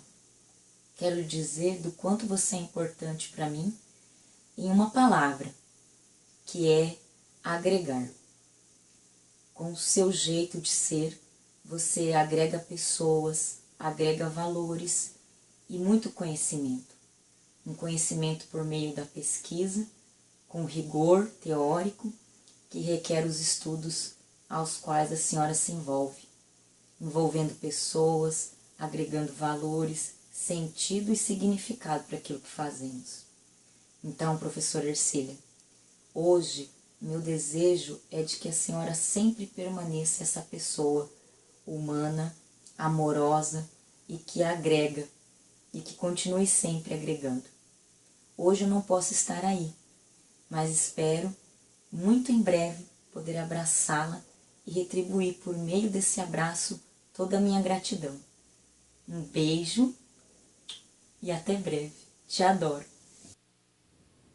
Olá, professora Ercília. Hoje venho aqui relembrar um pouquinho da nossa história e agradecer tudo que a professora fez por mim. Então, eu nunca me esqueço do dia que a professora chegou em minha sala de aula, no curso de pedagogia aqui na UEPG, e perguntou quem tinha interesse em participar do projeto de iniciação científica. Eu, na mesma hora, levantei a mão e ali nós iniciamos a nossa história, a nossa caminhada com a pesquisa. Fui 2 anos aluna sua no projeto de iniciação científica, participei juntamente com a professora também no projeto Brilhar, onde nós tivemos experiências maravilhosas. Nunca me esqueço e agradeço o grande incentivo à pesquisa para eu entrar no mestrado, depois no doutorado e também como professora aqui na universidade. Então eu agradeço que seu caminho seja sempre trilhado por grandes alegrias, emoções e que você possa sempre com seu jeitinho meigo, querido, de continuar sendo essa professora maravilhosa. Beijos, um grande abraço. Olá, professora, tudo bem? Meu Deus, foi muito difícil esconder isso de você por tanto tempo, viu? Mas enfim, missão cumprida. Professora, como é difícil resumir tantas coisas já vivenciadas, né? Em tão pouco tempo. Tantas coisas desde que eu bati lá na porta sua, lá no DTP, e disse assim: professora, eu sou o Lucas, tudo bem? Lá em 2013. Desde então a professora abriu os braços, me acolheu, abriu um sorriso largo que é todo teu, e tem me ouvido, tem me aconselhado, me direcionado. E tantas coisas já surgiram disso, né? PIBIC, monografia, artigos, idas para congressos, muitas risadas, muitos conselhos, organizações de eventos, atualmente um mestrado em educação aqui na UEM. Muito obrigado mesmo, professora. Se eu posso resumir tantas coisas, eu resumiria em gratidão. Eu sempre serei e estarei grato a ti, professora, por sempre compartilhar dos teus conhecimentos, das tuas vivências. Muito obrigado, professora, por não só abrir a porta do DTP para nós, mas também abrir a porta do seu coração como mãezona que você é para a gente, que sempre cuida da gente, sempre nos aconselha. Ó, peguei minha blusa, viu? Não vou passar frio, não vou pegar gripe, tá tudo certo, viu, professora? Muito obrigado mesmo. E são muito felizes se orientando. Ó, um beijo no seu coração, um forte abraço. Você sempre vai ter um lugar reservado no meu coração e será sempre muito bem-vinda na minha história. Muito obrigado. Oi, Ercília. É difícil falar tudo que aprendi com você. É difícil falar também o quanto você foi importante para mim, para minha formação, para minha vida pessoal. Mas é importante registrar que você foi uma pessoa extremamente importante, porque você é uma pessoa extremamente humana, extremamente querida, carinhosa, acolhedora. E no momento que a gente está cursando um programa de mestrado, doutorado, que seja, a humanidade das pessoas talvez seja o ingrediente mais importante que a gente necessita. E com você eu encontrei tudo isso.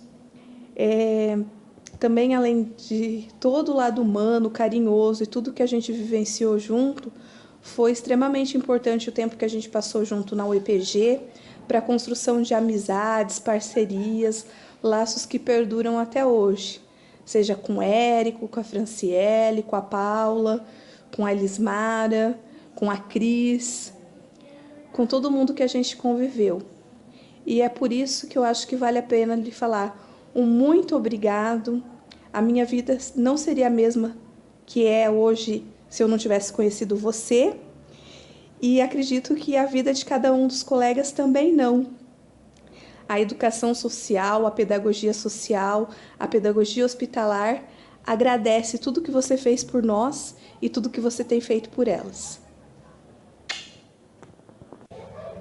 Meu nome é Priscila, eu conheci a professora Ercília no curso de pedagogia, no primeiro ano, ela foi minha professora de psicologia. E foi aí que ela me convidou para participar do projeto de extensão Brilhar, Brinquedoteca, Literatura e Arte no Ambiente Hospitalar. E a professora Ercília foi muito significativa para o meu trabalho, principalmente em questão da inserção da pesquisa. Então eu acredito que todos os meus estudos, a inserção no mestrado, eu devo muito à professora Ercília. Muito obrigada. Meu nome é Bruna, eu fui aluna da professora Ercília no curso de História, ela foi minha professora de Psicologia e Educação, e foi aí que ela me convidou para participar do Brilhar, e depois desenvolver um projeto de iniciação científica, né, sobre o tema. Né. Foi aí que eu me interessei pela pesquisa, depois eu segui para o mestrado discutindo brinquedoteca hospitalar e hoje estou no doutorado. Então, para mim, a Ercília foi fundamental para a trajetória acadêmica, para a inserção na pesquisa e para uma visão interdisciplinar também do conhecimento. Então, não teria como falar da importância da Ercília para a minha trajetória acadêmica. Obrigada, professora. Oi, falar da Ercília é um prazer para mim. Eu conheci a Ercília quando eu decidi fazer mestrado e busquei uma professora que estudasse as crianças e a educação fora da escola. E encontrei a Ercília em Ponta Grossa, né, na UEPG, que me acolheu, né, não me conhecia, me acolheu num processo muito alegre, de muito trabalho e de um processo que eu amadureci muito, né? No mestrado, então, a gente teve muitos frutos positivos e um dos principais dele é a amizade que permaneceu. A Ercília, sempre acompanhei ela nas andanças dela pelo Brasil e eu tive a sorte de nossos destinos se cruzarem novamente aqui na UEM. Nós somos colegas de trabalho agora e é uma imensa alegria poder ter a minha orientadora, né, trabalhando comigo. E a gente trabalha junto no programa da criança e adolescente, e que é um programa que trabalha com uma das coisas que sempre nos uniu, né? Eu e a Ercília, assim como tantos educadores que estão aqui hoje, nós temos um sonho, né? Que é a efetivação dos direitos das crianças e dos adolescentes. E isso sempre esteve entre eu e a Ercília, né? E o mundo girou e fez com que ela estivesse em Maringá, trabalhando junto comigo, que é uma alegria muito grande. Outra coisa que eu queria falar da Ercília é que ela me ensinou a importância da amorosidade no processo educativo, né? Tudo que ela faz, ela imprime muito amor, né? Até quando ela é rígida, nas broncas, né? A Ercília fica brava sim, gente, vocês pensam que não, ela fica, mas é sempre no sentido de melhorar, de empoderar e de gostar da pessoa com quem ela trabalha. A Ercília ama o que faz, né? E a gente só tem a agradecer de ter uma professora dessa na universidade, de ter uma amiga dessa perto da gente, né? E eu desejo, assim, que a nossa amizade e o nosso trabalho e o nosso processo de orientação nunca pare, né? Obrigada por ser. Um beijo. Nossa querida professora Ercília, não poderia deixar de registrar aqui o meu agradecimento por todo o apoio e incentivo que sempre deu aos seus alunos. Obrigada por todas as aprendizagens e vivências no projeto de extensão, no grupo de pesquisa, que foram fundamentais para a minha formação. Gostaria de lhe dizer o quanto a admiro e a considero um exemplo enquanto professora. Saiba que você estará sempre em nossos corações. Um grande beijo. Oi pessoal, meu nome é Marcos, eu sou aqui da Universidade Estadual de Maringá e atualmente eu sou orientando de mestrado da professora Ercília. Eu a conheci no ano de 2012, quando ela recém tinha chegado na universidade para assumir o cargo de professora efetiva, e uma das primeiras turmas em que ela ministrou aula foi para minha, no Departamento de Educação Física, com a disciplina de Psicologia da Educação. Para além de conhecer a professora, eu também tive a oportunidade de conhecê-la como pesquisadora. E isso foi muito importante para ter um encaminhamento e um direcionamento muito grande ao longo desse processo em que nós temos construído juntos durante todos esses anos. Ela foi minha orientadora de monografia, de projeto de iniciação científica, e essa relação foi se intensificando cada vez mais. E hoje eu tenho a ciência que, para além da grande pesquisadora, eu tenho também uma grande amiga com quem eu posso contar para o resto da vida. Professora Ercília, amiga, sempre orientadora. Certamente hoje a palavra que permeia os discursos aí é a palavra agradecimento. E comigo não poderia ser diferente. Então hoje, professora, eu gostaria de agradecer por tudo que você já fez e ainda faz por mim. Por me encaminhar desde a graduação com o projeto de extensão, posteriormente na pós-graduação, sendo minha orientadora no mestrado. E hoje nós compartilhamos tantas coisas da nossa vida, então o meu eterno obrigado. Queria deixar também registrado a minha admiração eterna pela profissional que você é e pela pessoa também, sempre muito engajada nas questões da educação. Certamente é um exemplo para todas nós. Então um abraço, saudades e nos vemos por aí. Oi, professora Ercília. Espero que você esteja muito feliz. Tenho certeza que esse está sendo um momento de muita alegria, muita emoção, muito amor. E você merece tudo isso, né? Infelizmente eu não posso estar aí, porque estou aqui em Maringá apresentando o trabalho do nosso grupo, mas quero te dizer que o meu coração está aí com você, né? Eu queria, nesse momento, te deixar um super beijo, um super abraço e te agradecer. Eu não posso falar muito, porque senão eu choro, principalmente se for falar de uma pessoa tão maravilhosa como você. Você é a pessoa que todo mundo precisa na vida, uma pessoa autoastral, alegre, que empurra a gente pra cima e que é sempre o melhor, sempre o bem. E eu quero dizer que muito obrigada por tudo, né? Eu não tenho palavra para agradecer, né? Tudo que você fez por mim, toda a ajuda dentro da graduação, fora dela. Espero que a gente possa continuar estudando juntas ainda por muitos e muitos anos, né? Porque eu quero ter você sempre na minha vida. Eu amo a sua companhia, amo seu alto astral, sua alegria. Muito obrigada por tudo, professora. Um grande beijo. Oi, Ercília. Que bom esse momento, poder falar de você, poder reviver a nossa história, poder sentir muitas coisas boas que são decorrentes dessa amizade que se construiu, desse caminhar acadêmico, dessa vida que juntou os nossos caminhos e que nos conduz até hoje de mãos dadas. Eu queria falar para você da minha alegria em poder repartir a minha vida com a tua durante esses 10 anos, da minha alegria em poder aprender com você a partir da sua humanidade, da sua leitura de mundo, da sua ternura, da minha alegria por poder compartilhar esse momento e testemunhar todo esse seu profissionalismo e a sua humanidade em busca de um mundo melhor. E eu queria te agradecer por você fazer parte da minha história, agradecer por compartilhar a sua existência, te agradecer por discutir o Paulo Freire comigo incansavelmente, Agradecer porque quando eu preciso de uma amiga, eu posso te ligar e a gente pode conversar por horas e horas. Te agradecer porque a gente pode passar um tempo sem se ver e nem por isso muda. Mas te agradecer simplesmente pelo ser humano maravilhoso que você é e que a partir disso conseguiu construir uma carreira acadêmica, brilhando e brigando por tudo aquilo que você acredita e que lhe é muito caro.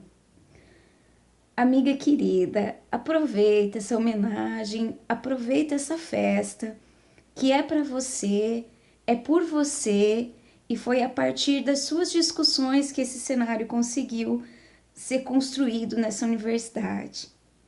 É muito bom estar aqui com você e participar de tudo isso. Um beijo.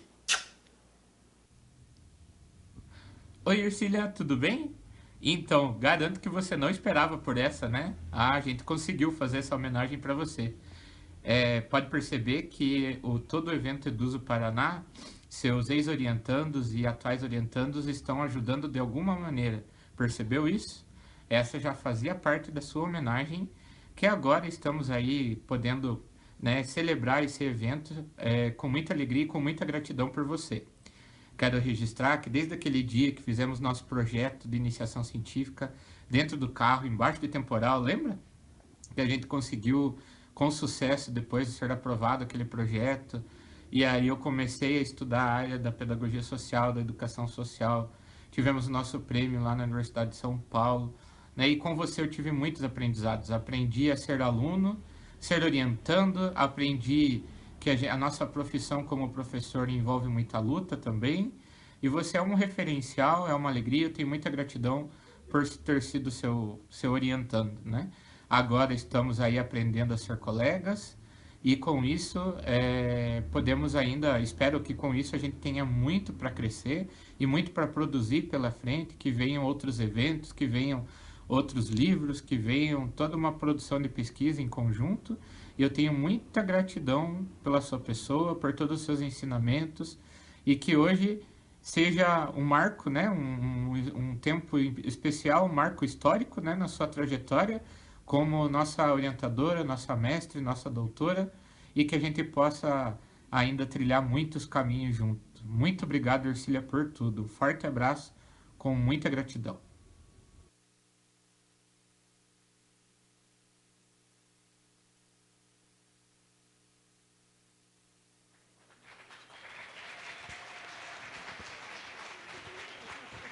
Bom,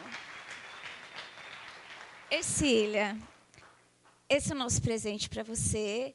E assim, a gente sabe que você não foi a primeira pessoa a discutir pedagogia social e educação social no Paraná. Mas aqui na Universidade Estadual de Ponta Grossa, você fez e faz bastante diferença. E que se não fosse por você, né, talvez esse evento não ia estar acontecendo aqui. Então, Ercília, a gente fez uma vaca holandesa bem gordinha. Na verdade, é assim. Aqui dentro, Ercília, tem um presente de cada orientando seu, de coisas que nos lembram você e que a gente espere que você, depois lá, se não tiver o nome, eu digo para ela, gente, de quem que foi, né? Mas que você lembre da gente com o mesmo carinho que a gente lembra de você. E aí, eu vou dar o microfone. Gente, algum colega quer falar? Porque eu vim falando, né? Eu vou dar o microfone para a Ercília. E depois, eu queria que a gente tirasse uma foto, todo mundo junto, porque para marcar esse momento e para a gente também poder levar de recordação. Tá? Obrigada. Danadinhos, né? Me pegaram. Que lindo, né? Gente, eu estou muito emocionada mesmo. Eu fiquei pensando, né? Será que eu vou morrer?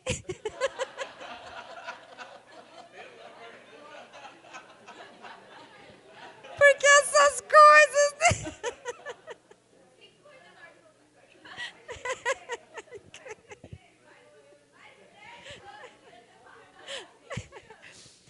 Não, gente, eu agradeço muito mesmo, né? Eu, assim, é por isso que eu acredito na universidade, sabe? Que a universidade me deu muita chance, né? E, assim, olha quantos profissionais que a gente formou, né? E estão espalhando essas ideias, né? O Érico, a Cris, a Elismar, a Bruna, né? A Priscila aqui em Ponta Grossa, a Fran em Pato Branco, a Paula em Vaiporã, né? A Reunião da Vitória, né? Os meninos lá em Maringá. Pessoal, desculpa se eu esquecer de alguém, mas assim, obrigada, Paula.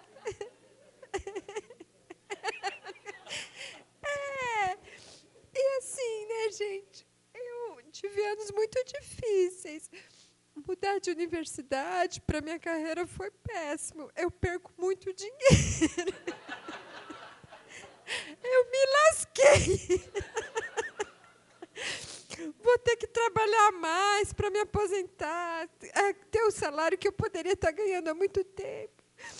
Mas, assim, isso não é o mais importante no mundo, né? Na verdade, eu tenho certeza que, em questões materiais, eu continuo lascada. Financiando apartamento, carro, não é meu lá o negócio do financiamento. Mas a relação das pessoas, né? Isso é para sempre, né? E é muito bonito ver os alunos se articularem com outros alunos, né? E agora a Paula tem razão, né? A gente não entende assim as questões do mundo, né? E ter encontrado agora o PCA é fantástico, porque a Verônica também é muito parecida e o grupo da Verônica é sensacional. Até pensando na questão da irmandade, assim que a gente está criando também, vão ter que fazer um vídeo para a Verônica, senão ela vai ficar com ciúmes, né? Para minha irmã Verônica, né? Ali, coitada, senão a gente sempre pensa um no outro, né? Assim. E muito legal, porque eu adoro o vídeo e os alunos sabem disso. E foi lindo a questão das narrativas, né? Como se fazem isso. Eu estava bicuda, que eu falei, pô, por que eu fiquei para o final, para o último dia? E o pessoal falava assim, a Paula, não, Ercília, é muito importante. E eu falava, importante, mas não vai ficar ninguém. Mas, assim, agora entendi. Brigadão, viu? Até ontem à noite o Gadini, eu falei, Gadini, putz, me deixaram pro final, né, amigo meu? O Gadini falou assim, não, Ercília, você vai ver. O Gadini sabia? Ele, não, o amigo jornalista que ele falou, o final é o máximo.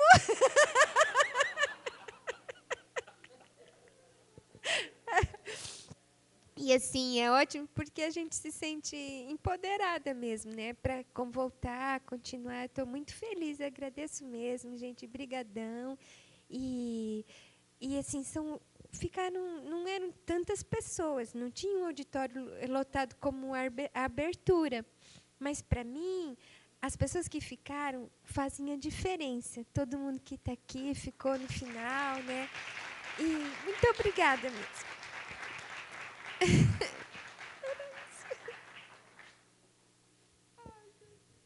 Mas é isso. E assim, Ercília, outra coisa que eu acho que talvez você não saiba, né? Não foi difícil fazer isso, porque você une a gente. Então, todo mundo sabia se conversar, até quem não se conhecia. Né? Foi ótimo. Gente, alguém quer falar? Porque só eu falo, né?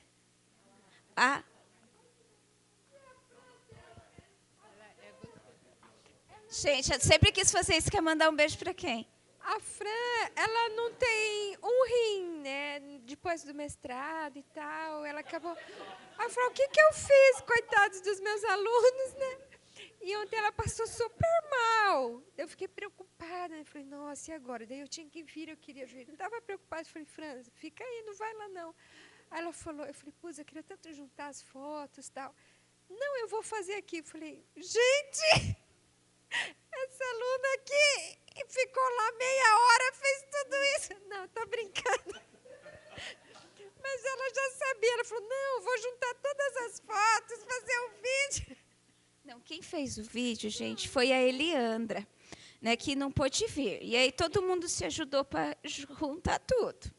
Márcia, você quer falar? Daí, primeiro, gente, eu vou vir aqui, você fala, nada freiriano. É que ela quer finalizar. Eu só queria falar assim para a Ercília que, por mais assim que a gente não esteja no mesmo lugar, eu acho que a gente consegue ainda ter o mesmo ânimo daquele momento lá de 2006, 2007, 2008, quando fizemos o mestrado. Então, assim, por mais que a situação financeira não esteja tão boa e tudo mais, o clima que foi criado projetou todas essas pessoas que estão aqui. E aí você vai vendo que cada um de nós tem uma história, cada um de nós carrega aqueles mesmos ideais que foram constituídos e tem propagado muito tudo que aprendeu com você. Eu estava brincando ontem que eu fui apresentar na sala Crescida e falei para ela que estava apresentando o trabalho da neta dela, porque a Ercília é minha mãe, aí eu já tenho uns filhos, e aí já... Então, ó, eu já tenho uns filhos, e agora com a Caroline, que foi a minha primeira orientanda em União da Vitória, que agora está no doutorado já, você já está tendo bisnetinho. Muito obrigada por tudo.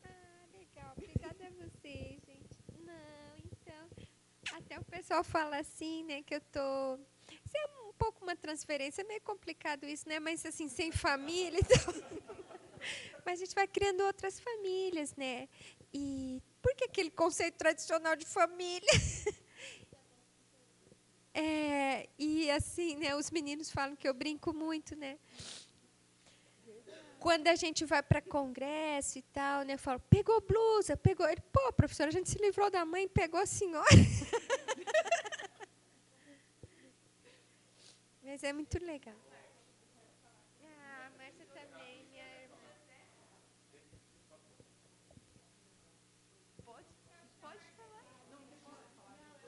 A Márcia quer encerrar. Tá. Então, agradecendo a professora também, né? E a senhora não tem como não sensibilizar, não é só alunos. Eu que cheguei aqui em Ponta Grossa agora, conheço a senhora do Fez, foi uma emoção muito grande perceber o carinho, a atenção que a senhora dá às pessoas, toda essa humanidade que a senhora traz, né, em si. Não é à toa que a senhora recebe essa homenagem. Então, a gente também deseja a mesma coisa, professora, assim, e reconhece, né, todo esse amor, essa dedicação à causa. Mas eu vim aqui, nesse momento, para agradecer em nome, então, da Associação dos Educadores Sociais do Paraná, né, que nós praticamente fundamos aqui, a SMAR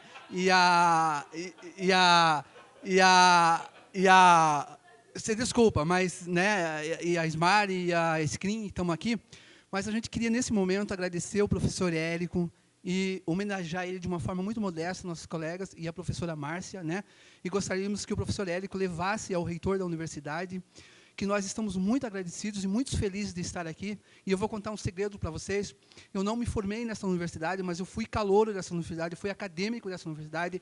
No ano de 1989, eu estudava farmácia bioquímica. Um dos meus professores era o Alcione, lá do departamento de química, né, que ele dava enfermagem. Então, foi um grande orgulho eu voltar aqui dentro da universidade que eu estudei, que eu fui calouro aqui em Ponta Grossa. E nessa minha trajetória assim, de vida, eu vi quanto Ponta Grossa evoluiu, quanto a nossa universidade evoluiu, e hoje ela cumpre o seu projeto político-pedagógico de trazer a comunidade, trazer os educadores, que nem o reitor falou, abrir para o povo a universidade. Eu acho isso muito legal. Então, nossos colegas queriam entregar uma plaquinha para a professora Márcia e para o professor Érico, de homenagem, né? Então, da Associação Paranaense dos Educadores Sociais. Maringá também, a ESMAR, vem aqui com nós, né? Vamos entregar a plaquinha. Pode vir, Patrícia, não sei quem, né? Para simbolizar, né, essa união, né, das associações, o coletivo de Ponta Grossa que o Érico representa, e ficamos aqui, né? Venha, Marcos, por favor, entrega para a professora Márcia, né? Então, é uma modesta, uma singela homenagem, né? Mas a gente não poderia passar esse momento sem fazer isso, né? Porque fomos muito bem recebidos, muito bem atendidos aqui, né? E foi uma honra para nós todos.